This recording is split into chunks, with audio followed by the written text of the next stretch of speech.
we're on the cusp of a major breakout. I told you about this yesterday. I mean, I love this chart action, right?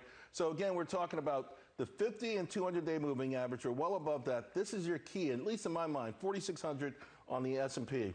We can get through that. I think we're home free as far as the NASDAQ is concerned. 14,500, I think we get a bum's rush, right? Everyone's going to try and get north of 15,000. But I want to bring in All-Star Charts founder, J.C. Parets. And first of all, J.C., I want to say you're one of my favorite chartist technicians. You are absolutely phenomenal. Let me get your thoughts on my resistance breakout points on the S&P and NASDAQ. What are you looking at? Well, thank you, Charles. I really appreciate that. And thanks for having me on for sure.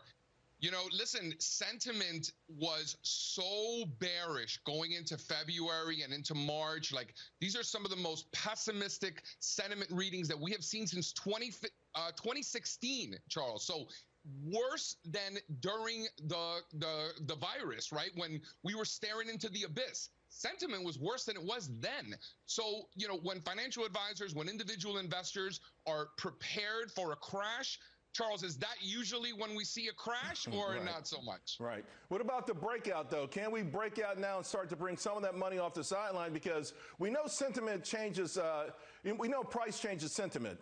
And price has certainly moved up to the point where it should be moving that needle as well, no? Yeah, but it's a massive unwind. We were coming off some really extreme levels. So this is a process, Charles, and a very profitable process if you're long risk assets, because what's happened is that, you know, the strength has really been concentrated in areas of natural resources, like things like energy, right, obviously, right, but materials as well, and down the line, like industrials and things of that nature, some of the insurance stocks. That's where the strength has been. Anything growth, particularly small cap growth, has been getting hit for a year. The average NASDAQ stock's down 45% of its highs. Over 70% of the NASDAQ was down 20%.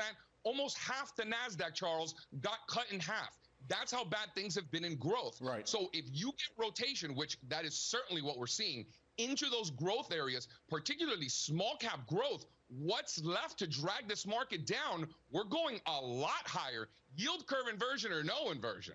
Real quick, two things. First, a lot of people asking me about oil. I sold most of my oil positions into strength. Would you be looking to buy oil back if you had made a lot of money there?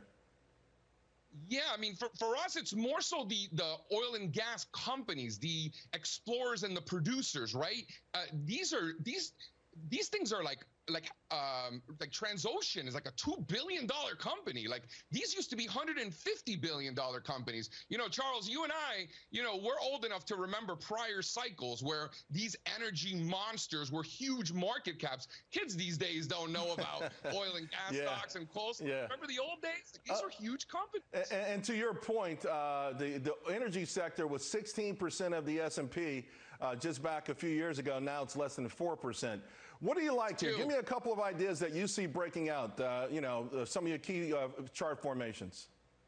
Yeah, for sure. I mean, listen, I think XOP from an ETF standpoint, I know a lot of your audience, some trade stocks, some trade ETFs.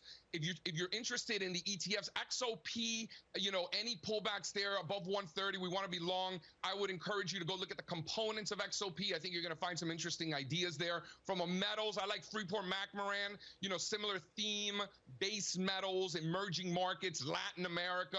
We want to continue to press that trade. It's been working very well. Brazil's been a monster. Peru, Chile, even Mexico doing well. So I think Freeport-McMoRan plays into that. Australian dollar, by the way, also doing very well. So it's like that same theme. I think Freeport, if it's above 45, is a great trade. Target up near 65.